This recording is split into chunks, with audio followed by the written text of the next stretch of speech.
Hello and welcome to the next episode of the Live Your Spa Life show. Spa life is a lifestyle that accepts that accomplishment and harmony coexist. The Spa and Spa Life, the SPA, is for Seek Power Always, that power within you to do your greater work in the world.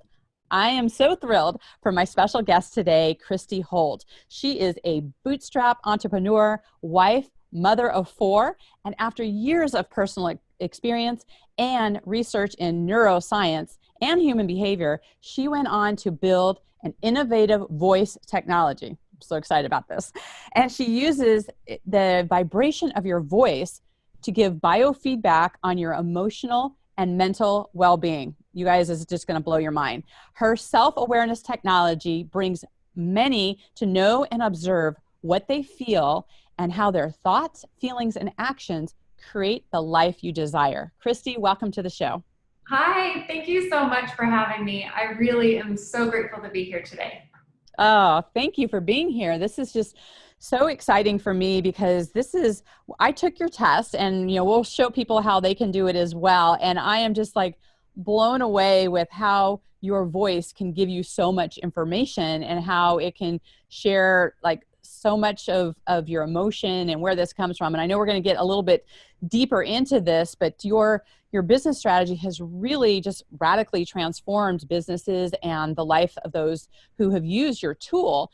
And I'd love for you to talk a little bit about your book, The Daily Vibe Journal, because it really talks about how to build a healthy relationship with your emotions and really helping you along that self-awareness journey. So I'd love to first have you talk about the book and just go into, first of all, how did you discover this technology? And let's just jump in.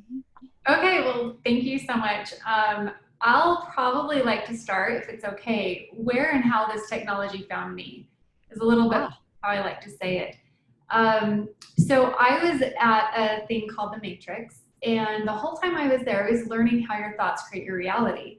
And it was a retreat I had gone up to in Canada, and 150 thought leaders came from all over the world, and we helped and encouraged each other to come up with an audacious goal that we would accomplish in the year to follow.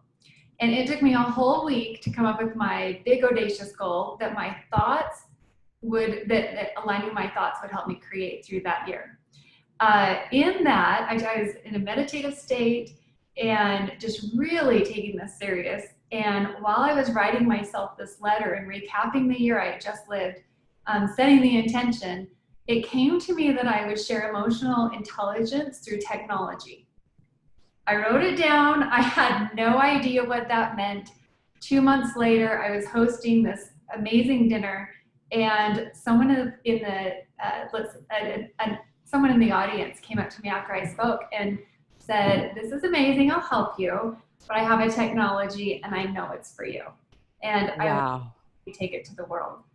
So well, first of all, I just have to say that is so amazing because, sometimes when we throw something out there, we have no idea how the world is going to like show up, what's going to happen. Like, do you have to be like this, like neuroscience who's been in the field for 30 years and all of that? And this is such a powerful thing for our listeners to hear, is that when we just put something out there, we have no idea how it's going to show up, and to be open for that to happen. So I love that as part of your story. I love it too. It was like one of the fastest manifestations. I know that's a real hot topic right now about how to manifest. And for me, it was one of the fastest ones. I mean, even the fact that I was in Canada was a manifestation. I wrote down that I was going to meet this thought leader, and 4 months later, I was at his home. So I had been having just this wild, incredible ride of changing my thoughts into reality. But what I learned in that process more than anything was that your emotion is what changed the energy into motion. And once you emotionally connect with the belief and the idea and the thought, then that's really what begins to make it happen. So the emotional component of understanding thoughts become reality was so profound to me. And I feel like I was getting this like informational download of how this works and how it comes together, that's why this technology found me. So after I heard about the technology, it actually it doesn't look and feel at all what you see today. It derived from a doctor in Holland who had been studying for 30 years, matching frequency to thoughts and emotion and disease, which we know if your thoughts and emotion are out of alignment, it can cause disease in your life, ultimately causing a physical disease in your body. So he was looking at it more like a preventative medicine and had been practicing it as preventative medicine for years and years and years. A lot around like diabetes and heart disease. And again, so it kind of derives from this medical body physical manifestation and then moved backwards into the thoughts and the feelings. Wow. Well, I'd like to just really quick interject. Is there any particular feelings that he found in his study or that you've come to know that certain feelings attach with certain diseases? Yes, yes. And you can see, like, if you practice anger, you know, a lot of people talk about gratitude, and that is so real. And let's talk a little bit more about how we measure it and why it makes sense. Because I think we're now getting into that sixth sense where most people want to like have proof, right? Science is studying the physical, and so we're always trying to prove the physical. But when you get into the metaphysical, that's where people start to say, does that really work? Although we're using it every single day based on our own, people call it intuition, people call it energy or feelings or emotions. It's all that sixth sense, right? So going back to like when he developed it, understanding that these feelings were causing disease and looking at if you have 10 patients that have diabetes, what do they have in common? And that's how he got to the frequency of each emotion and thought. So what our voice is telling is the frequency of our complete vibration. Do I break that down just a little bit more? Yes, please. This is like blowing my mind because there's a part of me going like, wow, if they can connect, like what are these like constant emotions that are happening? And you know what my follow-up is going to be to that is how can you then change that or shift that? So yes, let's go. Okay, so frequencies is what carries information. Okay, a lot of people look at this, like think about like a radio station. If you dial a country station, you're going to hear country. If you dial a rock station, you're going to hear rock, and you're dialing into those frequencies to hear what's on that channel. Well, your emotions are the same way, and so are your thoughts. All of them have a channel, okay, or a frequency. So every moment of the day, you're attuning to that certain frequency to have the experience that's on that channel. Okay, so then you can start to think about, and then a compilation of those frequencies is what people would say is vibration. Okay, your overall vibe. You know, so how your own melody. Yeah, your own melody, and that is perfect. And so it's always in harmony. In our society, maybe we've been taught that things are out of harmony, but if you think about it, it's just playing a different song. I'll get into what that means a little bit because that's how I view emotions, is that emotions are always a harmony and they're always meant to be heard, and they're telling you something. They're not meant to be shamed or feel bad that you're angry or feel bad about it or even to judge it. They're just meant to point you in a direction to give you more of what you want. So, yes. So indicators. Yeah, they're indicators. You're absolutely right. So going back to the technology, each thought studied over time, we've found that there's certain thoughts that were repeated over and over and over again that had the same frequency. Same with emotions, okay? So if we can understand our thoughts and our feelings, then we can start to create a different reality. Like what you were saying, how that manifests in the body and how we can prevent disease and how we can get more to ease in our life. So you'd have to understand that, like the study of epigenetics, is your thoughts and your emotions can change and that you can control those. Yes. Really self-empowerment, right? Definitely. Right. Because so many people think, oh, well, that's just how it is. Right. And so when you know that you can make those shifts and that there's this, technology that's out there to support you in that is pretty impressive. Right. And we have this operating system. This is how we kind of help educate more on frequency and vibration. I know you've heard people say, ooh, I like their vibe. But there's is I like their vibration. I like that vibration with mine. It feels good or it feels bad. I know how it feels against what I'm feeling, right? So their vibe, it either goes in like a wave of ocean that goes the same, so it feels good, or there's a discord to it. And then you feel the discord in their vibe, and so it doesn't feel good to you. Emotions are the same way, right? Yes. So what we're helping people is look at these emotions. They're meant to be played, like you said, in melody, and it's meant to be a beautiful song. And you have to have the high notes and the low notes to really understand and hear the harmony of your song. So we can observe our emotions and now start to realize we are not our emotions. It just is a feeling we're experiencing. That to me has been the most profound understanding of self-empowerment. I am not what I'm experiencing. I am just feeling anger. I am not anger, because anger can move through me. Right. And we hear that so much with thoughts, like I'm not my thoughts. But you don't hear it as much around emotions and what that actually looks like. And so if we're not those things, and let's say, anger or frustration is rolling through us, what if we don't want that? Well, I look at it like if you don't want it, then just give it some space and let it move. Okay.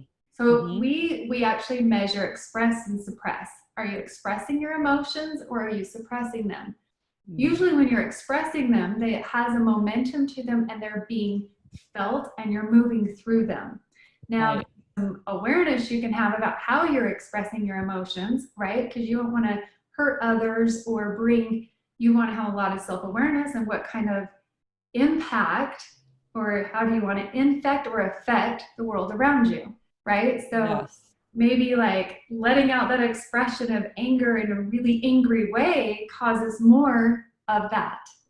But Right. Well, and then I'm assuming that all of the emotions have some sort of feedback, right? Because anger can also give people the stepping stone, if you will, to then get into a solution, or it has them change something. So there's something to learn. I mean, I think it's a matter of no one wants to be stuck in that, but you can actually utilize it to get to where you're going. Yes, you are exactly right. It is there to teach you. For example, let's say my perception of my 5-year-old is he did not listen, he did not clean his room.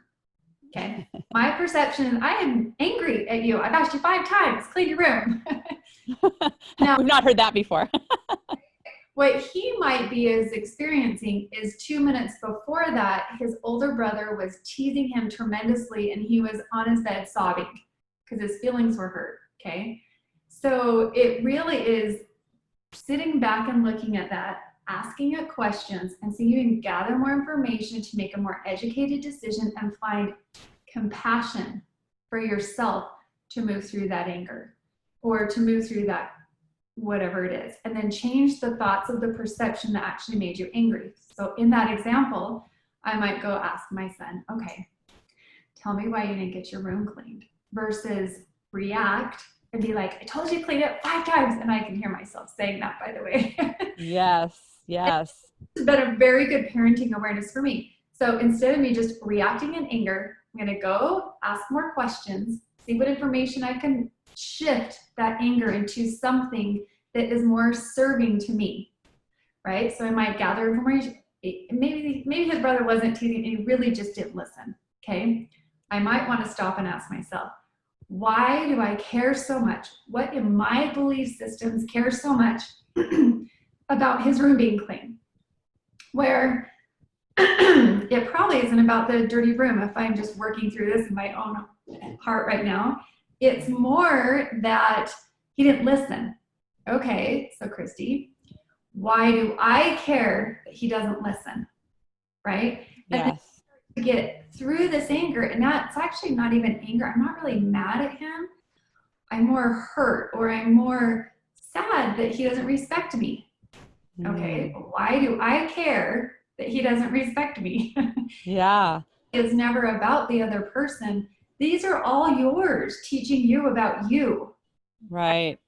So it's like you're taking this personal responsibility for your own emotions and what they are trying to show you. And that, what I'm hearing is that you're asking more powerful questions, right? And so instead of just being in, like you said, the reaction of what's going on, you're being more thoughtful in your response to see what's going on this side of the fence so that you can then actually show up more powerfully.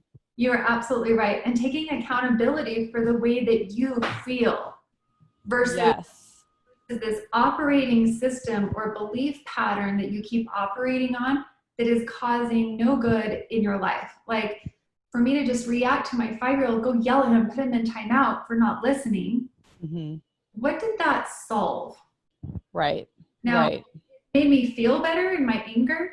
No, because now I just feel really crappy that I was so angry at him and I put him in the we're not getting anywhere, right? So if you can stop and ask these emotions, what in me needs to shift here so I can feel better? Right. The whole point, in my opinion, of this experience and why people do everything they do is to feel better. So we have some awareness and then also extreme accountability. It's always you and you. Yeah, definitely. Well, and especially now, a lot of people are feeling, fear and uncertain times, and there's a lot of things that are happening like in the outer world. And it's a great opportunity to ask better questions and come from a different place. And so, I love having that conversation around fear and looking at how can you move through that fear and be more fierce and showing up differently in the world. And so I'd love for you to share how you utilize this to really manage and come face to face, if you will, with fear. I love that you asked this question because I have to be completely vulnerable. When I first did this assessment, fear was my highest score. And I have to tell you, like, my attitude, I had no fear. I am so confident, but what I realized is my emotional compartment had so much fear. I was feeling fear, although my attitude, no one would know that I was feeling this fear. Not even myself. I've done it so much. So how is it that you have that awareness, though? Because I think this is really important for the listeners, where I think there's a lot of people, I had to actually utilize that on the police department, where I had to show up with no fear in times where I was feeling fear. And so sometimes you're out of alignment with, how you're showing up with what's happening within you. One, how do you have that awareness that those things are out of sync? And then what do you do about it? Well, my quick answer is going to say Vibonics. Like, this is what we teach, this is what we talk about. And then when you get your results, just ask yourself, does this feel true? Right? We internally know ourselves better than any assessment or than any test if we can quiet ourselves and quiet our minds and kind of step out of that self-betrayal that we've been programmed to teach ourselves. Like, don't think negative thoughts. Don't be sad, don't be mad, don't be afraid, there's nothing to fear. And we're just taught all these things. We're never, in my opinion, this is just my experience, given the permission to just freely feel this and work through it. It's like, you shouldn't feel this, or you shouldn't feel that, or these are bad emotions and these are good emotions. So then you're constantly judging yourself for the feeling of this fear, right? So for me, there's fear that motivates me. Like, I am afraid of the boogeyman downstairs. I'm going to run up the stairs, right? And that's a motivational fear. And I think that is inside of us to move you, right? There's someone walking behind me. I'm going to run.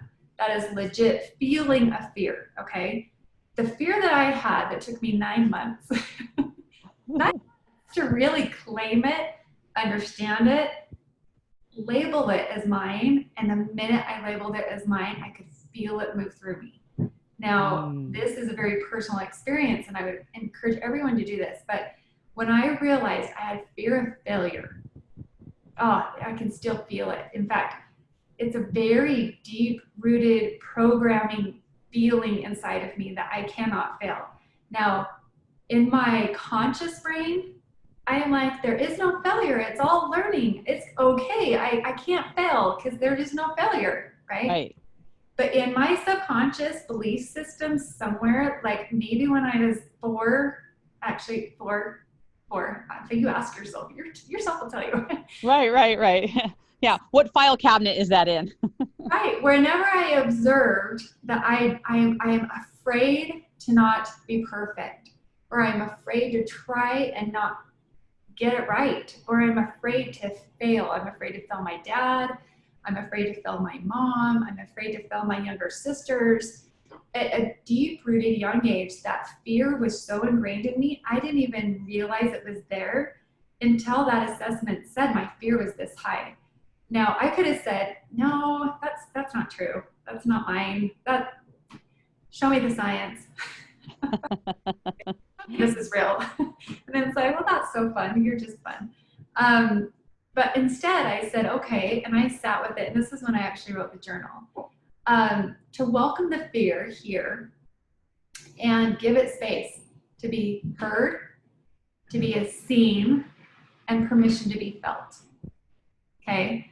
All of your emotions. And what is my judgment of fear? Because I have to tell you, I was in complete judgment of myself. I was so mad at myself. So I'm sure my anger was high too. But I was like not okay with this fear being present inside of me. But instead, I decided to give it a space at the table to be felt and started asking it questions. And when I asked, well, what am I afraid of? Am I afraid of like some people abandonment, right? That might be their fear, that people leave, or that someone doesn't care, or to not be heard or not be seen. That could be, I mean, there's so many different fears.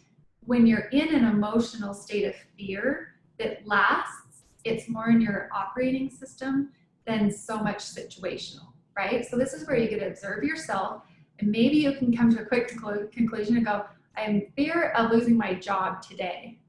And that might just move through you, and you can say, okay, what's the worst that could happen to me? What is this fear? Is this fear real today? Ask the fear questions like, does this fear, is it true today? Is this a fear I'm feeling in this moment? I mean, I remember going, I'm not afraid to fail. So this doesn't feel true today, right? And Yeah. I can, okay, so then Good where distinction. from, right?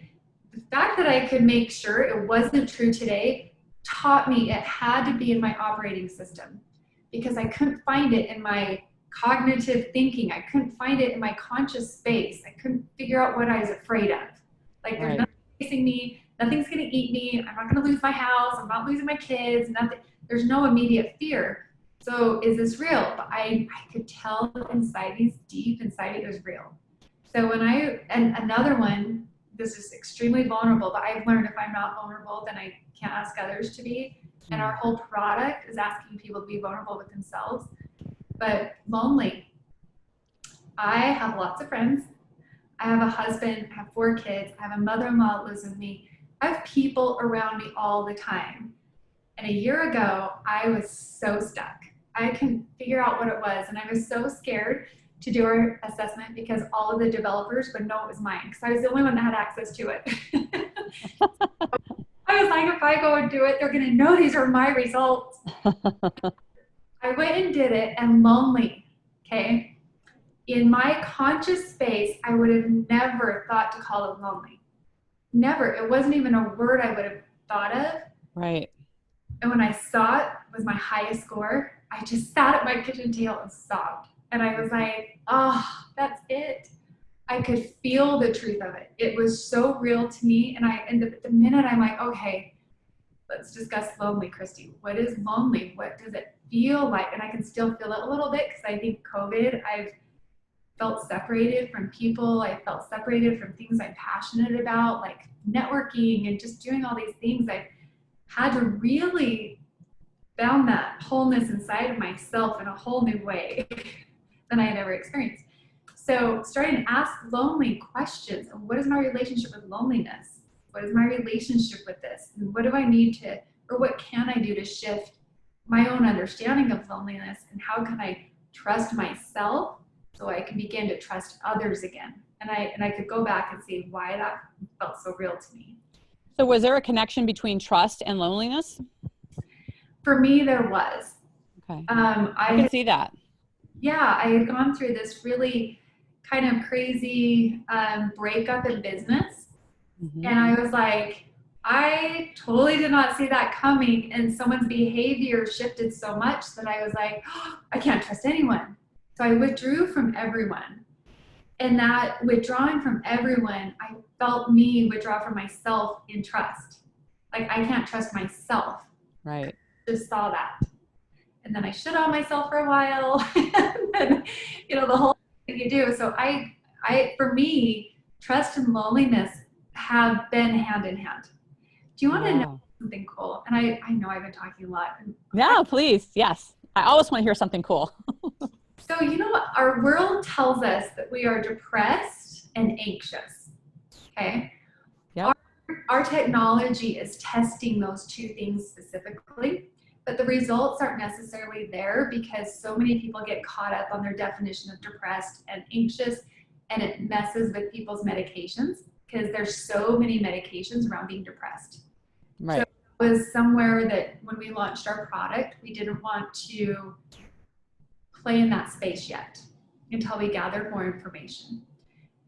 But in our beta, we learned that so many people, if not about 90% of people that thought they were depressed actually showed depression. It's not true. In my understanding, it's probably, and we saw loneliness was so high. I could totally see that. Smaller. So I think our world, from my educated perspective and with the data to prove it, women have a lot of fear, and these are generalizations, but right. Women have a lot of fear and sorrow, and men tend to have loneliness and anger. And that shifts the way that you handle those things. Right. That's the story inside of you. That shifts. Depression is, I can't change this. Despair is there. People where the world feels against you. That's the feeling of despair. But right. even understanding the difference, and you can start to name something and label it, all of a sudden it can move through you. It's like you gave it, it's seen, and now you get to just, breathe it out and let it move through you. I wonder how much marketing and labeling have come into play, that we just happen to have a medication for depression and a medication for anxiety. And so, when people are telling you, well, this is what you have, where you really haven't had a tool to really look at what is actually really happening. And there's like this default, well, this person must know me more than I know myself because they have whatever, doctorate or what have you. But I think this is such a powerful thing to come back to. No one knows us how we know us. And when there are tools that we can actually look underneath those, because, I think there's been some really good enlightening things around. There are some surface emotions that we have, and then there are what is living that drives those beneath them that we think, no one wants to be like, I feel lonely, fearful, anger, those kind of things. But when you see what they're connected to, and then you can actually almost see them dissipate because you've brought some light to it, and it's not like holding the balloon, under the water where it's ready to burst out in crazy ways. And I think that the awareness of this tool is such a freeing opportunity for people to see what is really driving them. I couldn't agree more. And you said something that's so profound to me, is the way that society has deemed emotions as weak, that you are weak if you are emotional. I don't know how many times, and I'm going to say I owned this. Like, I'm a woman and I'm emotional. Okay, I'm just emotional. Once a month, I am extremely emotional. It's been teased or lightheartedly made fun of, that I think has a lot of deep-rooted belief systems that emotions are weak, that you are weak if you feel, which is why so many people try to suppress them. Right. I think it's another thing that you said about anxiety. Do you want to know what we found? Many people are not anxious. So many people are confused. I could totally see that. Yeah. Just an ever slight difference of a belief system on what that vibrationally means to somebody. But if you're like, if I'm confused, I could just ask more questions, find out more information, keep asking, and I would ask myself. And if we just learn to ask ourselves instead of what we've been taught through so many different belief systems, we've been taught through education, professors know more than you, been taught through religion, religious leaders know more than you, we've been taught through parenting, parents know more than you. Everyone outside of you knows more about you than you. Where I think, I heard in some of your other podcasts about self-empowerment and empowering questions and empowerment and how do we gain that? Ask yourself, trust yourself. Yes. In yourself, and yourself will show up for you in profound ways because it is a universal connection to our highest self, right? So our highest self is going to show up for you beyond what the human part of you, which can be the mind, which is the ego, and it's there to protect you. It has its purpose. You got to think bigger than that and know that you're more than that. So asking yourself is so powerful. In fact, in our tool, I don't know if you saw, we have to ask yourself prompting questions and then start to shift your questions into empowering questions. If you have a belief that confuses you, that belief, shift it. Get it into an empowering belief. This is really important for right now when there's so many beliefs that are separating us. If you can shift your thoughts into what connects us, that's so much more powerful, right? And that feels like love. That feels like happiness. That feels like joy. When we're separated, that feels like confusion. That feels like sadness. That feels like anger. Well, there's a reason for that. We're meant to be connected. Humans. Yes. I could totally see that. And just to have some better definitions around what some of these things actually mean to us, because, what fear means to you versus what it means to me is totally different. And, I shifted my relationship around confusion when I had a mentor of mine saying that confusion can be a form of fear.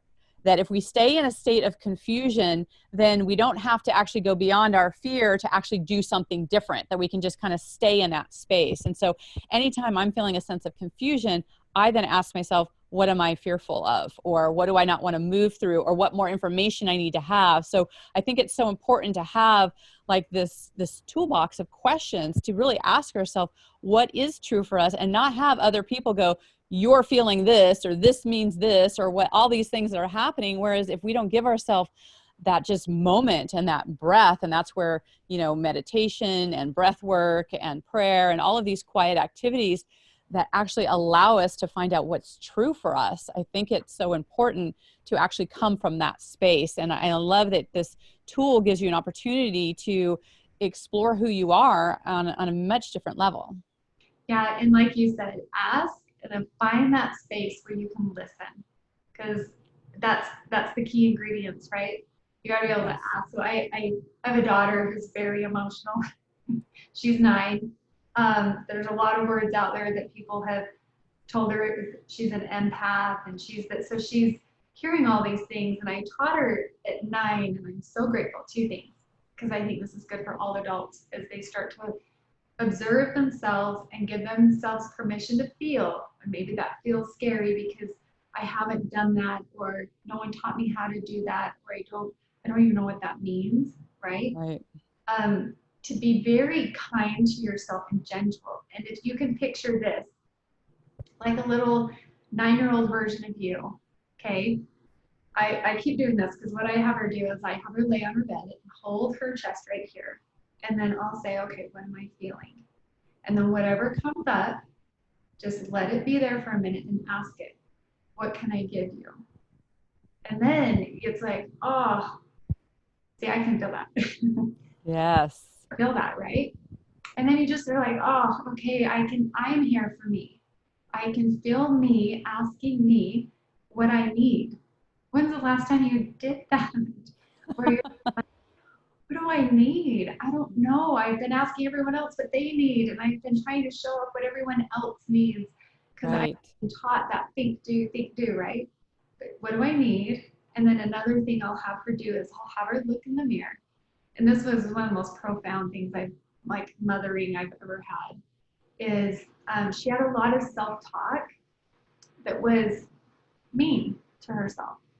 Oh, I can't do that. I'm not good at that. Mom, do you think I'm pretty? At 9, okay? A lot of our kids are going through this. It's just, I think I keep all my kids from all of this, and here we are. Yeah.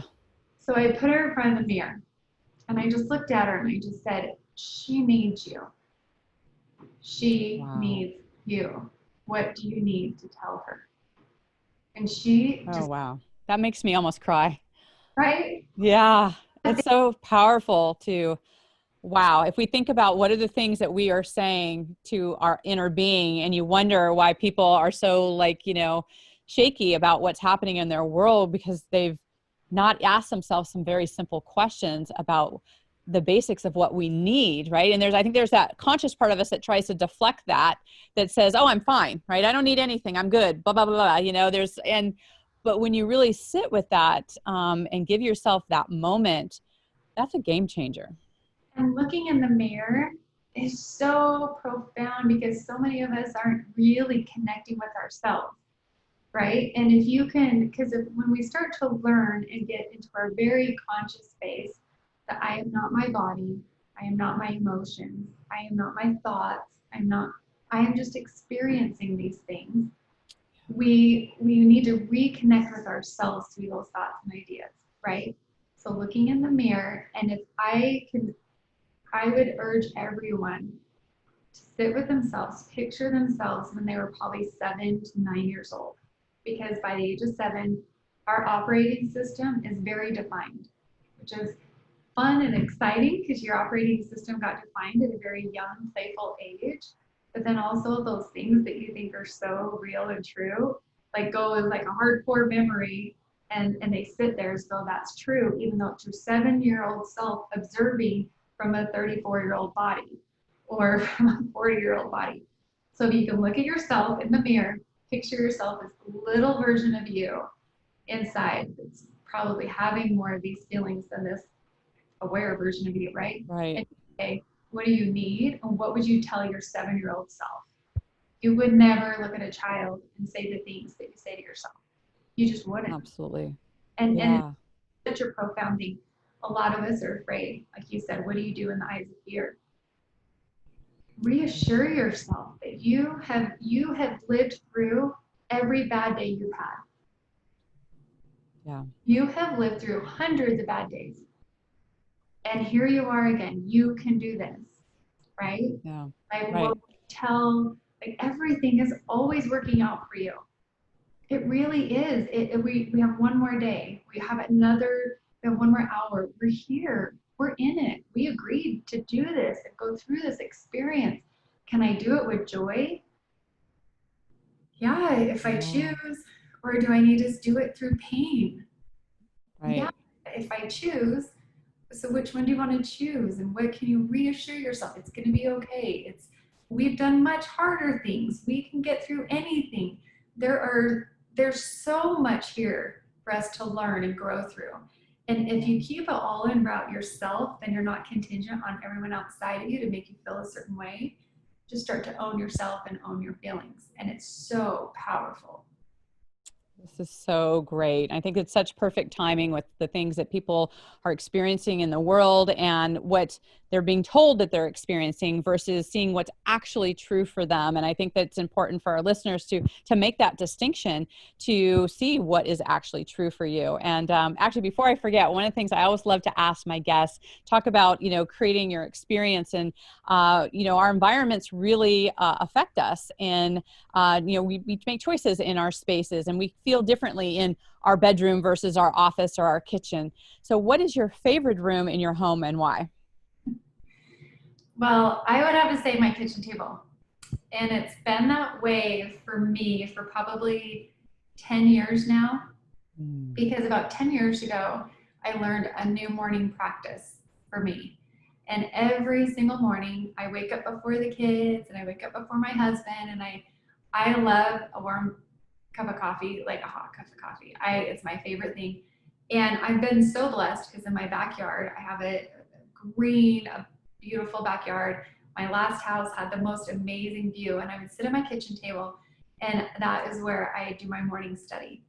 And my morning study, I would write out my intention, and I would always write it to like, here's how the day is going to go. And I would map it out and I visualize it and I daydream through it. And who am I going to talk to? And who can I help? And how can I serve? And what can I give the world that day? And then I'd always say, okay, what am I grateful for? And I list 10 things I'm grateful for. And I'd sit at that kitchen table till I could feel the gratitude for what I just wrote down. By the way, that has saved my marriage, P.S. Every relationship in my life, I have to say, I'm grateful for my husband. I said it in prayer, I said it in meditation, but one of our hardest times, I would sit at the kitchen table so I could feel it. Sometimes I'd be there for hours. As long as it takes. I'm undetermined. I made an agreement. But so my kitchen table, it just has been, and do you know what's ironic about that story I just told? My husband made that table. And wow. So it has so much meaning to me. The view, the morning, I love the new beginning every day. I love the intention every day. And it's my favorite place. I love that so much. And there's so much about just the kitchen and how just the meaning it brings, and then just the intentionality that you have. And I mean, I could talk to you about this all day. And I so appreciate you being here and being the bright light that you are. And you're absolutely a positive disruptor, just making this, disruption in our industries and the impact that you have. And, I definitely encourage people to look more into this. And I know that our listeners are going to want to connect with you. We'll have all your links in there, but if you want to share like how they can connect with you, that would be great. Yes, and thank you. I just want to say the kitchen is actually the bedroom, two very creative places. Yes. Okay, so Vibonics.com, and if you even Google Vibonics gift, we want everyone to try this. We hope that everybody tries it and it gets to experience it. Be kind to yourself and be excited to see yourself in a new light. Be an observer and enjoy. So if you can go to Vibonics.com/gift and try it for free. Perfect. Well, thank you so much. I so appreciate you being here and loved having you on the show. Thank you. Thank you. I appreciate you. Have a good day. You got it. And to our listeners, I just want to thank you so much for being here. We know that your time is the most precious resource you have, and we so value you being here with us and being part of the community. This is how we get positive messages out into the world. And so please share this with your community.